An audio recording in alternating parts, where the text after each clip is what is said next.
Croeso diweddara o'n fideos ni yn edrych ar gyfiawnder cymdeithasol yn Nghymru. Yn ymuno da fi heddi, bydd da ni Aelod Seneddol y Blaid Lafur, Eluned Morgan, sydd hefyd wrth gwrs yn weinidog addysg iechyd yn hytrach yn Nghymru. So diolch yn fawr am ymuno gyda ni heddi, Eluned.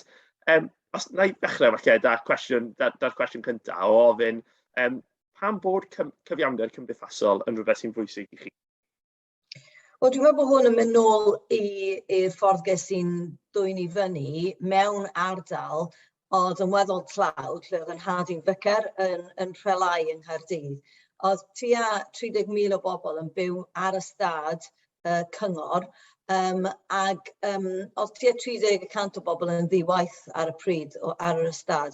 A beth nath yn haro i oedd bod y ffaith bod fi yn byw gyda pobl oedd just mor clyfar, just mor alluog, ond doedd ddim yr un cyfleoedd gyda nhw ag oedd gen i.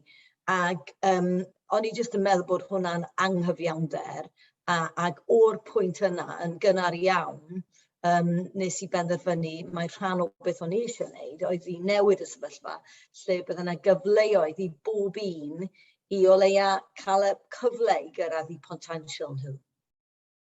A meddwl yna wedyn, o ran, wrth gwrs, chi wedi cael sawl gwahanol swydd o ran gweithio mewn gwahanol llefydd o ran siarad dod i siarad cyflawni yna. Ych chi'n meddwl bod yna unrhyw heriau neu cyfleoedd penodol i Gymru ac i genedloedd bychan arall o ran i siarad cyflawni'r tegwch yna o fewn cymdeithas?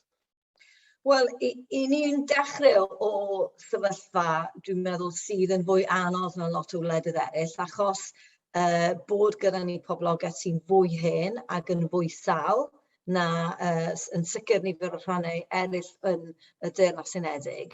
Felly ni'n dechrau o safbwynt hollol wahanol i ddechrau, a mae'r pandemig wedi dangos yn glir bod lot o bobl wedi cael eu taro yng Nghymru oherwydd y demographic, y profile demographic sydd gyda ni o pobl hen a pobl mwy sal.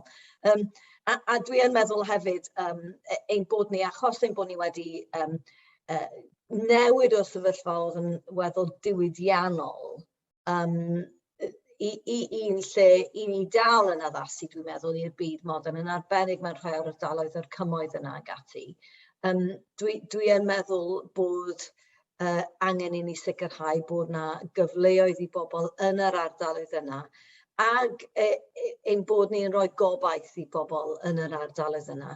A mae'n cymryd amser i ni newid diwylliant. Oedd y diwylliant mor integreiddiedig i'r rhai o'r cymunedau yna gyda'r diwydiant. A unwaith oedd y diwydiant wedi mynd, oedd yna gwagle, ac i ni'n dal i chwilio ar adegau am ffyrdd i lenwi'r gwagle yna. A mae hwnna yn fygythiad ac yn challenge i ni wedyn yn sicr o ran y cymdeithas ac o ran y cyfleoedd i bobl sy'n byw yn yr ardaloedd yna. A i chi'n credu bod y pandemig felly'n rhoi cyfleoedd newydd i ni o ran, o'n i'n cymryd lot o sôn yn wedi blwyddyn diwethaf am pethau fel building back better a pethau tebyg yna. Oes yna gyfleoedd newydd dan ni nawr o bod cymdeithas wedi newid falle a bod mwy o gefnogaeth i newid pethau fel hyn? Wel, dwi'n meddwl bod y cymdeithas wedi dod ynghyd. Dwi'n meddwl bod yna gydnabyddiaeth bod ni'n ddibynnol ar ein gilydd ac ein bod ni'n cydgysylltiedig. Y ffaith ein bod ni'n gallu dal y clefyd yma oddi wrth yn gilydd. Mae hwnna'n golygu na ydyn ni'n gallu byw mewn gwaglen, na ydyn ni'n gallu byw fel unigolion. Ac felly mae'r ymwybyddiaeth o cymdeithas, dwi'n meddwl, yn well nawr.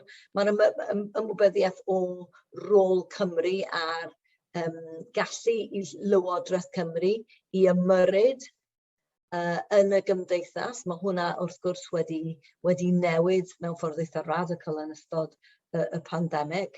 Ymwybyddiaeth o datganoli wedi codi hefyd. A mae'r ffaith bod cymaint o gymunedau wedi camu ymlaen, wedi rhoi cyfle i bobl i gwirfoddoli, helpu i cymdogion allan. Mae lot o hynny wedi digwydd. Ond yn sicr o safbwynt iechyd, ac wrth gwrs dyna'n ffocws i ar hyn o bryd, beth sy'n bwysig i fi yw ein bod ni'n achub ar cyfle yma i newid y ffordd ni'n gwneud pethau. Felly, i ni'n gwybod enghraifft bod yna broblem o ran gorbwysau yng Nghymru. I ni'n gwybod bod y pobl sydd wedi talu y pris ucha o ran Covid, rheini sydd yn llenwi yn ysbytai ni, nifer ohonyn nhw gyda problemau gorbwysau ag ati. Felly mae rhaid i ni cymryd y sefyllfa a'r cyfle yma i ganolbwyntio am newid y ffordd i ni wneud iechyd cyhoeddus a sicrhau bod pobl yn deall bod yna gyfrifoldeb arnyn nhw. Nid jyst i ofyn i'r gymdeithas ac i'r llywodraeth i helpu nhw, ond mae rhaid i nhw helpu hunain hefyd. Dwi'n meddwl bod yna daith gyda ni i fynd arni nawr o pwynt lle ni wedi ymyrryd yn uniongyrchol mewn bywyd y pobl, hyd yn oed wrth ddweud wrth nhw beth i wneud yn eu tai eu hunain, i pwynt lle ni'n gweud na mae eisiau chi cymryd y cyfle nawr i gymryd cyfrifoldeb, i gymryd eich iechyd chi o ddifri, i sicrhau eich bod chi'n newid eich ffordd chi o ymddwyn ac o gofalu am eich hunain. Achos os na, bydd y challenge ar gyfer yr NHS er enghraifft yn mynd yn ormod i ni. Ie, a cyffwrdd arno hwnna i orffen felly o ran, chi wedi sôn fyna am rai pethau licech chi weld yn newid dros y cyfnod nesaf yma nawr. Oes da unrhyw bolisïau penodol chi'n meddwl cyn i ddisgwyl i weld nawr dros y cyfnod nesaf dy'r Llywodraeth newydd? Chi'n meddwl chi'n rili meddwl geith effaith ar creu Cymru tecach neu cael rhai o'r newidiadau yna chi wedi sôn amdano fyna?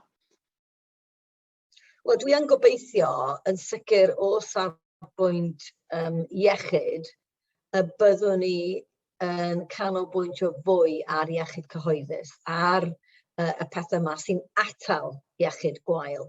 Felly sicrhau bod pobl yn bita'n dda ac yn wneud ymarfer corff ag ati. Achos hynny sy'n helpu y sefyllfa iechyd. Ond dwi yn meddwl bod ni wedi dod at bwynt lle mae yna orddybyniaeth os rhywbeth a'r pobl yn disgwyl i'r gwasanaeth iechyd i wneud pethau drostyn nhw. A dwi yn meddwl bod e'n bwysig bod ni'n newid y sefyllfa yna nôl, bod pobl yn deall. Hefyd, bod pethau fel y ffordd ni wedi cymryd yn geniatal bod ni'n gallu mynd i weld GP er enghraifft. Wel, ni wedi gwneud pethau wahanol nawr. Mae lot o consultations yna ag ati nawr yn digwydd fel hyn, dros y we, dros e-mail. A dwi'n meddwl bod yna broblem gyda hynny, wrth gwrs, bod rhaid i ni sicrhau os oes angen i rywun gweld GP bod hynny'n digwydd.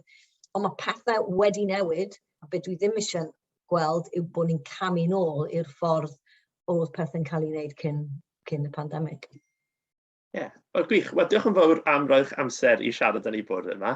A fi'n siŵr, os da chi wedi gweld rhai o'r fideos arall yn cyfres, ni'n barod cymerwch golwg ar ein gwefan ni i gael glywed beth sydd wedi bod â pawb i ddweud.